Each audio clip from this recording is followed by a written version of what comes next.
Oh yeah, we are having fun today. I'm going to go through 15 of some of my favorite collectibles, cards and collectibles that are in my collection. It's a lot of C's. Anyway, hang around. I will be right back.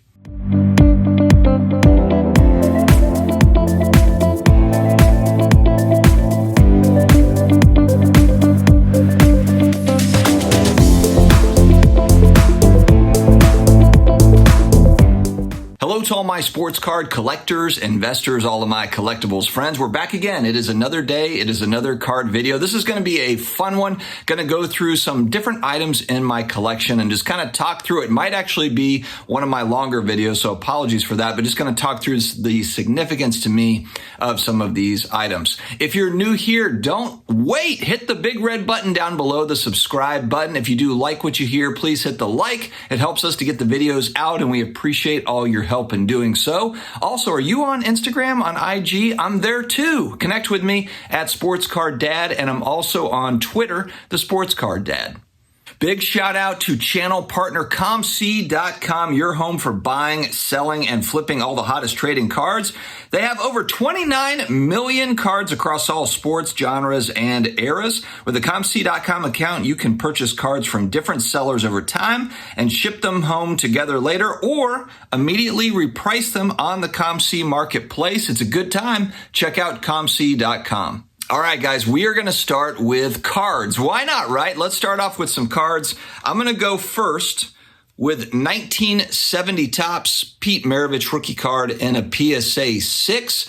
This is one that I got back when I first got back in the hobby in 2018, right around $200. This is, of course, pre-pandemic pricing where stuff was just a lot more affordable, let's just say. And this is a card of a player that largely misunderstood. Pete Maravich was an absolute beast on the court. LSU standout, played many, many years in the NBA, but kind of an awkward guy to his teammates. And I like learning about Pete Maravich. He was kind of one of the original tricksters, if you will, behind the back passes and all that stuff. But just highly, highly skilled, amazing scorer. And I was really happy to get this one, the tall boy. Some people don't like kind of the big cases in the tall boy cards. I really like those. I think that they're really cool. And it's the history with this particular card and really a lot of the vintage cards that sticks out. So that Pete Maravich, I'll show it one more time. The Atlanta Hawks, 1970 Topps in a PSA 6. We'll kick it off with that one first. I'm going to switch this up. Actually, this video is going to be all over the place. Just kind of keep everybody guessing a little bit. But this is a card I recently picked up and had graded. And I'm a huge New Orleans Saints fan. Our starting quarterback is Jameis Winston. And I remember when he was playing for the Bucs and we had Breeze. And I remember thinking, man, I'm so glad that we've got Breeze and not Winston. And now, 3-4 years later, I'm all gung-ho on Jameis Winston. I'm kidding. I don't have, this is actually the only Jameis Winston card that I have. And what I did was I was thinking, as a Saints fan, I need to have a little bit of skin in the game. And frankly, Winston cards are not very expensive. This was about $200 raw. But if you look, it's the Contenders Auto, but it's numbered out of 75.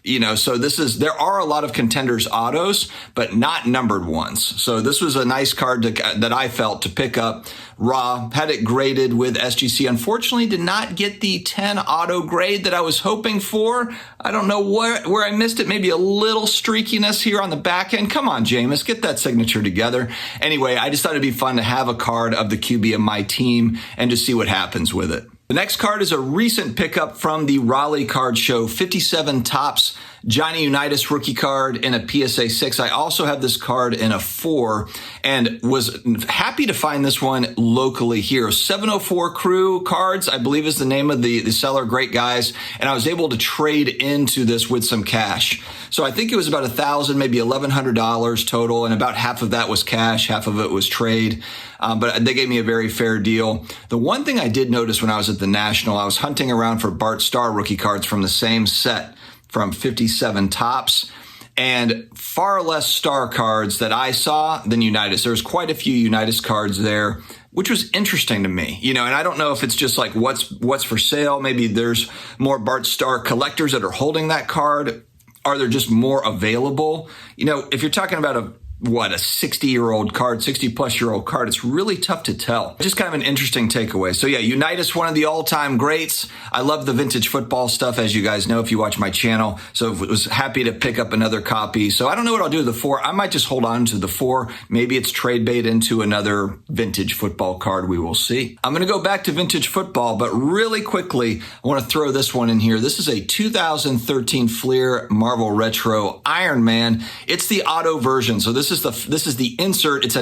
If you think it looks like 1990 Impel cards, you're correct. This is the 1990 Impel insert set, but this is the Otto version, which is far more scarce in those packs. These are 1 out of 576 packs, and then it was awesome to be able to get a 10 on it. And I've got a few of these. I've really been collecting. I'm not going to say I'm collecting the entire set because I'm not, but I just really like the 1990 Impel. There's also 91, 92 Impel insert Ottos that I've been collecting as well. So that's kind of really been my focus in Marvel because there hasn't really been as much attention on those. So I've been buying them raw and then grading them with SGC, hoping for kind of that 10 Otto grade along with the card grade. If I can get a 10 card grade as well, fantastic.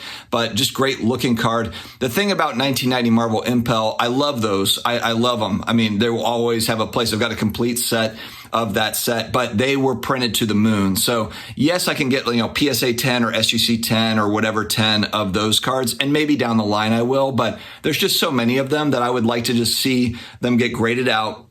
I can wait on those. They'll be there. That's how I kind of feel about the 1990 Impel Marvel stuff. But the Fleer Retro, the 2013, far more limited. These are not numbered, these Ottos, but again, you've got the pack odds. You just don't see them. If I watch them on eBay all the time, and this one popped up for about $200 raw, and I hit the bin quickly. This was maybe 6 months ago. I haven't seen one since. So they're not cards that pop up very often. And then the boxes for Fleer Retro are $4,000 or $5,000. So not buying any boxes. Next is a card that I picked up at this past year's National. And again, this is one of my favorites. I talked about it in the kind of the recap video I did from the National. It's a card that it just kind of like gives me goosebumps, frankly, because as a kid, this was it was widely unaffordable. And I'm talking 1989, 1990. I was born in 1981. So I'm kind of a late 80s kid and then a 90s kid. So I had the benefit of being able to live through the 80s to some degree.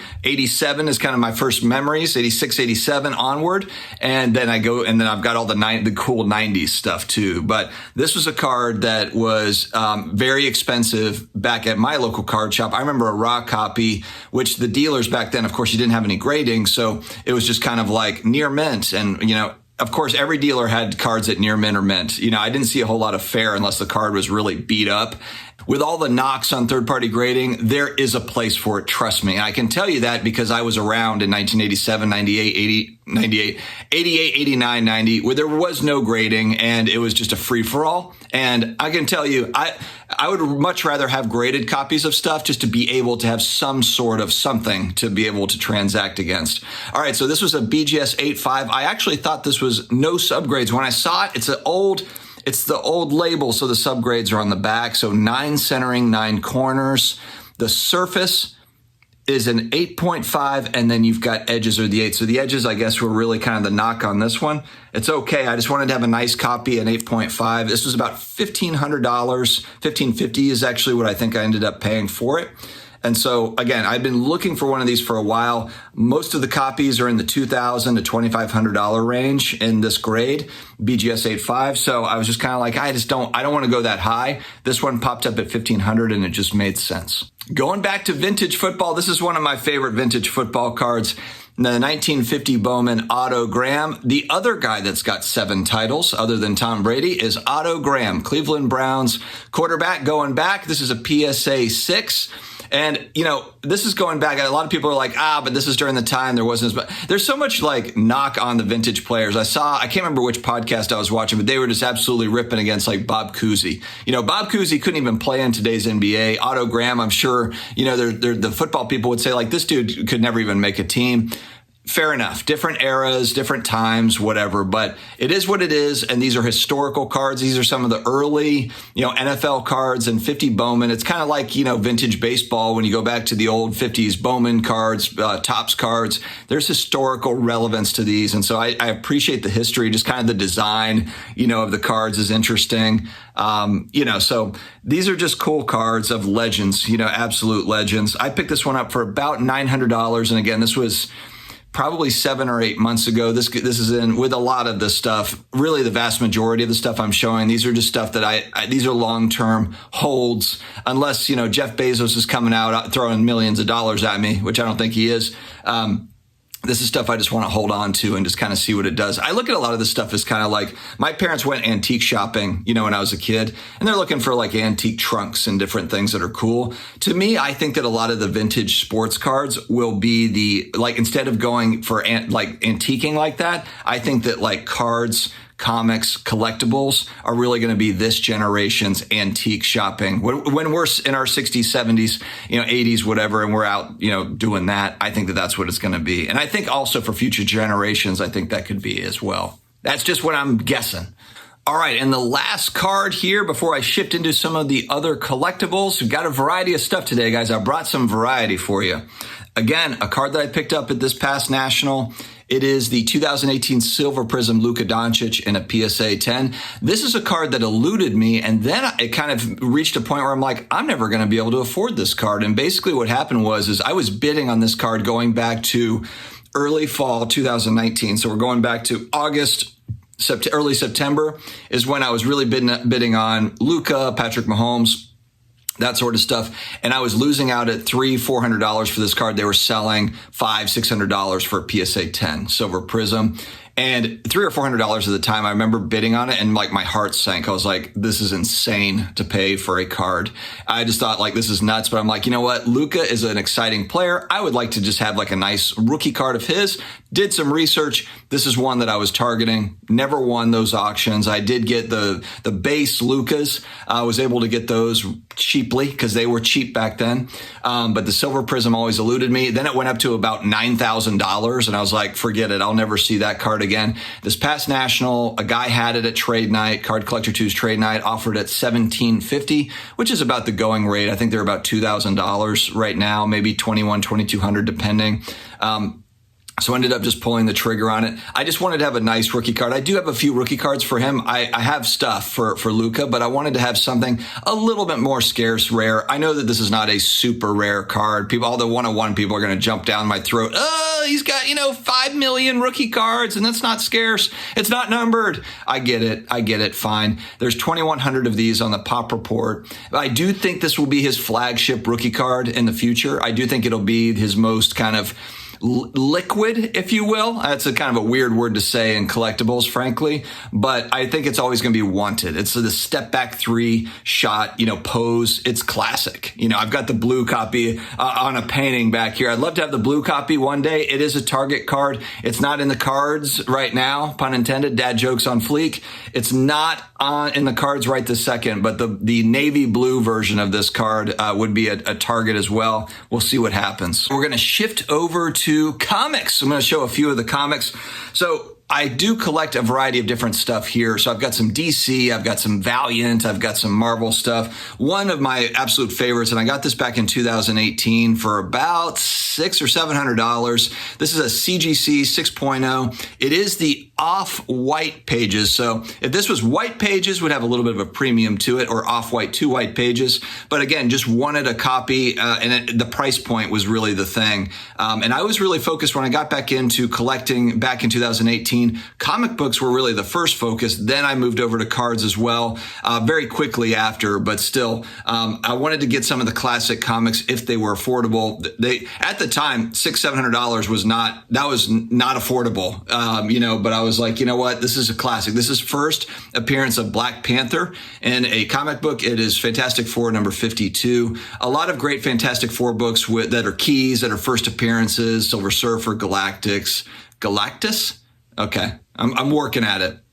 Anyway, this was just a cool one. Again, it's the historical part. It's the historical piece that I look at when I look at kind of those Marvel keys, those early Stan Lee, early 60s Marvel books. Are those going to be relevant, in 10, 20, 30, 50 years? I think so. I think they will be. And so that's what I really focus on when I'm buying cards or comics. Is this going to be relevant down the road? Yes. Okay. Let's take a look at it. And also, do I think it's awesome? There's a few different factors. Price point. Do I think it's awesome? Do I think it's going to have future relevance? Those are really kind of the biggies. All right, next, these are not rare books, even graded in 9.8, but these kind of represent kind of the 90s childhood. The Simpsons and Beavis and Butthead are really kind of sum up the 90s, other than alt rock, Pearl Jam, Nirvana. But if you were a kid growing up in the 90s, this was like the culture, essentially. And so this is Beavis and Butthead 1 in a 9.8, Simpsons 1 at 9.8. These are actually really affordable. I think these were only maybe $150 each, maybe $125 each or something. And they're graded out. It's 9.8 white pages. These are not rare. They printed these into the ground. It's kind of like buying 90 Impel Marvel carts. They printed them to death. Now, for the cards, it's not easy to get a PSA 10. I guess you could argue that. And if you look at the census, actually, if you look at actually the pop on the 9.8s, there's not thousands of these. And it's probably just because people haven't gotten them graded. It's not that there's not copies out there, but over time, it's like how many of these will actually have kind of that 9.8. And for those who don't collect comics, 9.8 is basically a PSA 10 or an SGC 10. They do offer 9.9s. You just don't see them very often. Very, very, basically impossible. I think they also do 10s as well.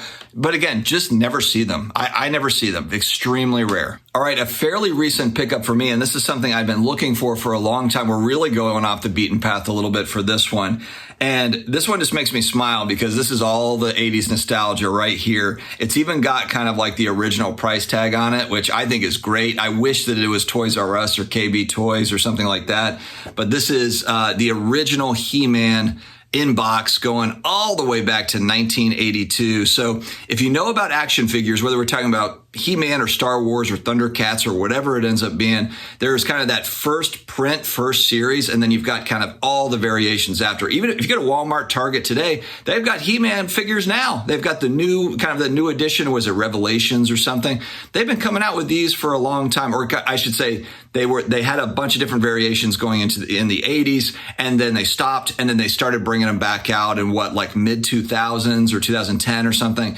But this is the original. It even says it on there, the original. And the thing that's cool about this is it's got the artwork, so this is kind of the thing that's lost today is you've got kind of this 80s artwork stuff going on that you just didn't frankly see. You just don't see this sort of thing in action figures now. Now it's all kind of, metallicized. I just made up a word, chromed out. It's kind of like chrome cards, shiny cards. This is like the original. It's like the vintage, for action figures, which I think is hilarious because when you think about when did action figures get hot? When did video games, really start getting hot?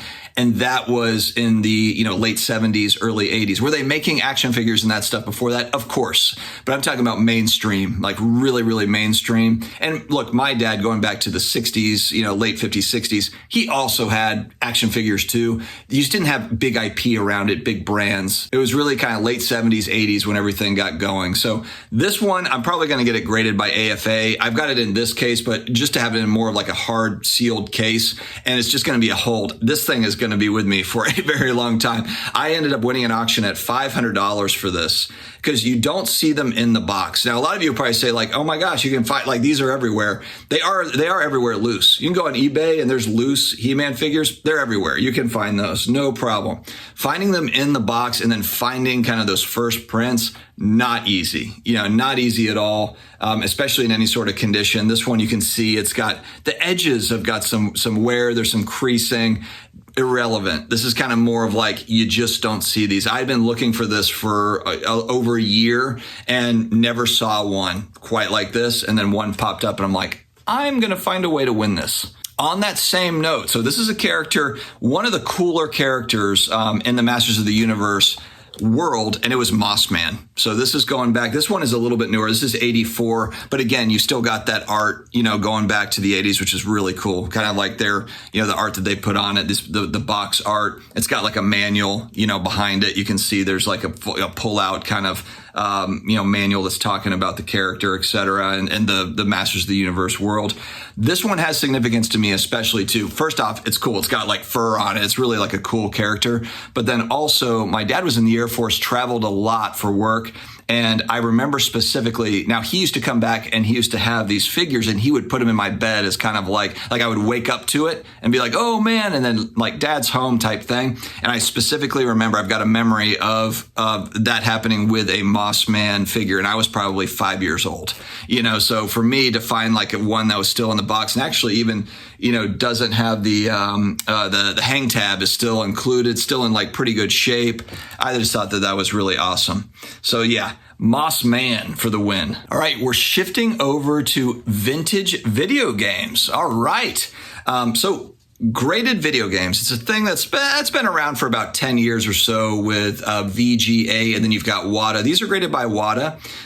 Whichever company, doesn't really matter. But I like kind of the casing that WATA does. They also give some pretty nice descriptions and stuff in here that, it's just kind of cool. So I got into this maybe 18 months ago. And again, this goes back to my childhood. Early Nintendo, original NES was my system. I got one Christmas of 88 or 89. And I remember playing with my buddies, the Mogies, a family. They had Excite Bike. We had Excite Bike. And this was a classic game. It was like you go outside, you ride bikes, you play basketball. We throw the baseball around. We had all sorts. Playing outside was a big thing in the 80s. And then, but the game of choice was Excite Bike, Mario Brothers and Kung Fu. But it's the box art for some of this original, these black box games. I've been trying to collect kind of the original black box launch titles. This is one of those. And so again, when you're looking at kind of where gaming is going and how it's exploded over the last almost 40 years, going back 40 plus years, definitely it's just cool, I think, to have some of these copies. Again, these are out there as far as people holding on to this is complete in box, not a sealed copy. Sealed copy is a lot more expensive. This was a few $100s because it's a graded 6.5. It's again, similar grading scale to cards, and it's complete in box. So it's got the box, the cartridge, and the manual. They're each graded out. So it's box 6.0, cartridge 7.5, manual 5.5, overall 6.5, and then it labels it as music composed by, designed by an NES launch title, gives you a little bit of a description. And then with games, they care a lot about which version is it, which print is it, which, is it an early production? Is it first print, like kind of the first release, or is it the fourth release? So this one is a semi-early one. It's not first release or anything. But again, just wanted to add one of these to the collection at a good price point. At the time, it was expensive. When I bought this, it was expensive to even just get stuff graded with WATA. There's huge backlog. I don't know where the backlog is now, but for $300, I was looking at loose copies, and it was like, $100, $200 for loose, like decent looking loose copies.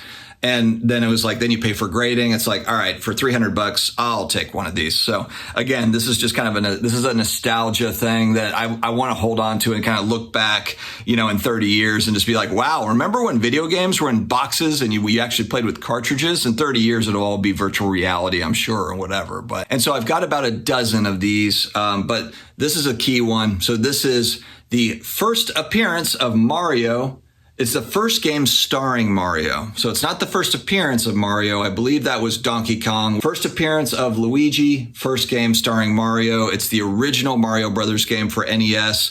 Got this it was like $800 or $900. It's the complete in box version. And again, you just don't see tons of them. So are they out there and they haven't been graded? Possibly. There's also a lot of gaming collectors that have no want to grade it. Not interested at all in grading any of this stuff. So it's kind of like one of those things too. It's like, when are we going to see more that are graded? Maybe never. So it's just kind of like, all right, well, this is kind of the right price point where I wanted it to be.